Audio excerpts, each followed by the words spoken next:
بسم اللہ الرحمن الرحیم ان الحمدللہ والصلاۃ والسلام علی رسول اللہ اما بعد۔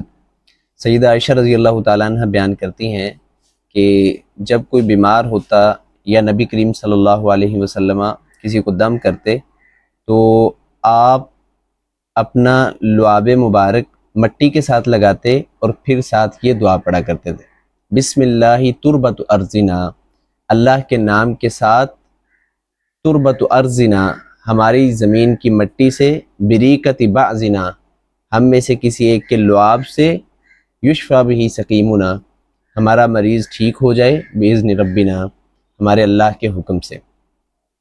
تو یہ رقیہ شرعیہ ہے۔ امام نبوی رحمۃ اللہ علیہ فرماتے ہیں کہ جب کسی بندے کو کوئی تکلیف ہو یا اس کا کوئی زخم ہو یا کوئی پھوڑا ہو یا پھنسی ہو تو دم کرنے والے کو چاہیے، انسان چاہے خود دم کر رہا ہو یا کس سے کروا رہا ہو، کہ وہ اپنی انگلی پر اپنا لعاب لگائے، اس کے بعد اسے زمین سے لگائے اور پھر اس زخم والی جگہ پر یا درد والی یا پھوڑے اور پھنسی والی جگہ پر ساتھ ساتھ ہاتھ پھیرتا جائے اور ساتھ ساتھ یہ دعا پڑھتا جائے، بسم اللہ تربت ارضنا بریکت بعضنا لیشفی بہ سقیمنا باذن ربنا۔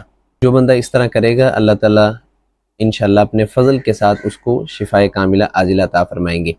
اس دعا کے پڑھنے کا یہ مطلب ہرگز نہیں ہے کہ آپ ڈاکٹر کے پاس نہ جائیں اور علاج نہ کروائیں۔ نبی کریم صلی اللہ علیہ وسلم نے فرمایا تداووا یا اہل القرآن، اے اہل قرآن علاج کرواؤ، کیونکہ اللہ تعالیٰ نے کوئی ایسی بیماری نہیں اتاری جس کا علاج نہ اتارا ہو۔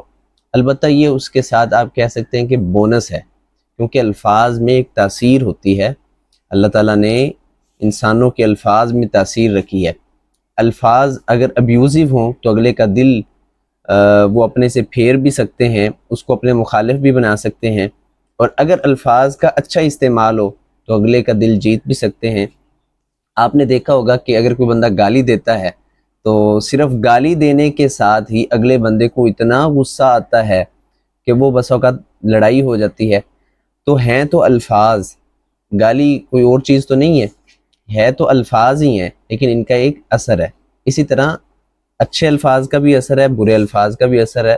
نبی کریم صلی اللہ علیہ وسلم نے جو رقیہ بتایا ہے اور جو دم سکھائے ہیں ان میں ایک تاثیر ہے۔